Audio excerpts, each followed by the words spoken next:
Inni baatee na fidee baroota na dabarsee guyyaa har'aan na ga'e. Boruutti nan qaanessu galgala koon balleessu fidee asiin na ga'e. Boruu kootan kennadhaa harka isaattan galfadhaa inni galfatan nyaatu. Dhiiga saanaa lolaasee erga manaa na baasee karaa irratti nan gatu. Waaqa akkasii miti waaqa akkasii miti. Isa waamanii nama dhufu dafeeti.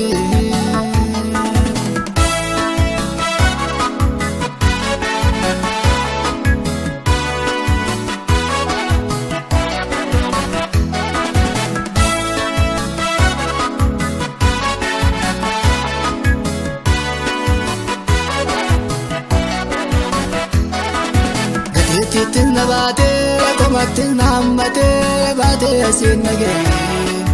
Ormatti nan amanu na baata barumaanuu abdii kiyya naaf ta'e. Yesuustu naaf taala haadhaaf abbaa koo caalaa fannootti na rarra'e. Bara hunda darbeera du'a harkaa ba'eera Yesuus kuni carraa koo naa ta'e. Inni baatee na fidee baroota na dabarsee guyyaa har'aan na ga'e. Boruutti nan qaanessu galgala koon balleessu fidee asiin na ga'e. Boruu kootan kennadhaa harka isaattan galfadhaa inni galfatan nyaatu.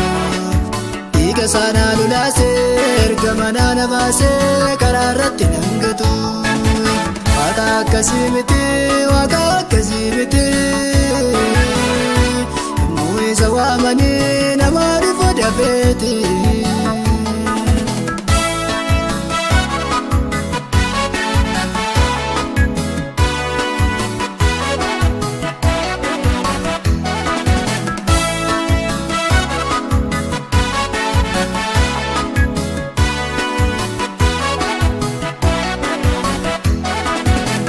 Irratti nan gatu bineensichi na nyaatu moo'ichaan na ceesisa.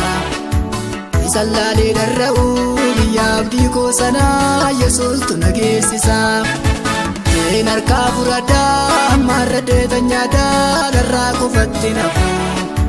Kakuu koo ni haaressaa gooftaan na jajjabeessaa ittan fufa kaachoo kootti laafu. Inni baatee na fidee baroota na dabarsee guyyaa har'aan na ga'e. Boruutti nan qaanessu galgala koon balleessu fidee asiin na ga'e. Boruu kootan kennadhaa harka isaattan galfadhaa inni galfatan nyaatu. Dhiiga saanaa lolaasee erga manaa na baasee karaa irratti nan gatu. Waaqa akkasii miti waaqa akkasii miti. Isa waamanii nama dhufu dafeeti.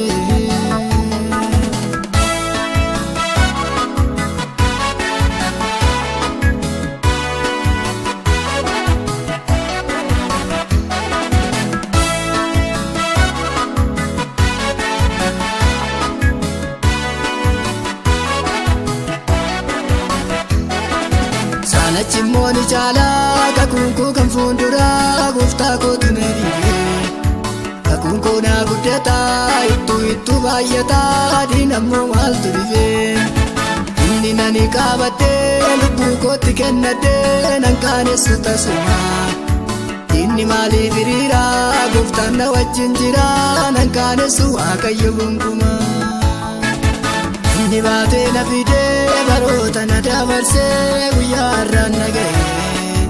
Boruutti nan qaanessu galgala koon balleessu fidee asiin na ga'e. Boruu kootan kennadhaa harka isaattan galfadhaa inni galfatan nyaatu. Dhiiga saanaa lolaasee erga manaa na baasee karaa irratti nan gatu. Waaqa akkasii miti waaqa akkasii miti. Yommuu isa waamanii nama dhufu dafeeti.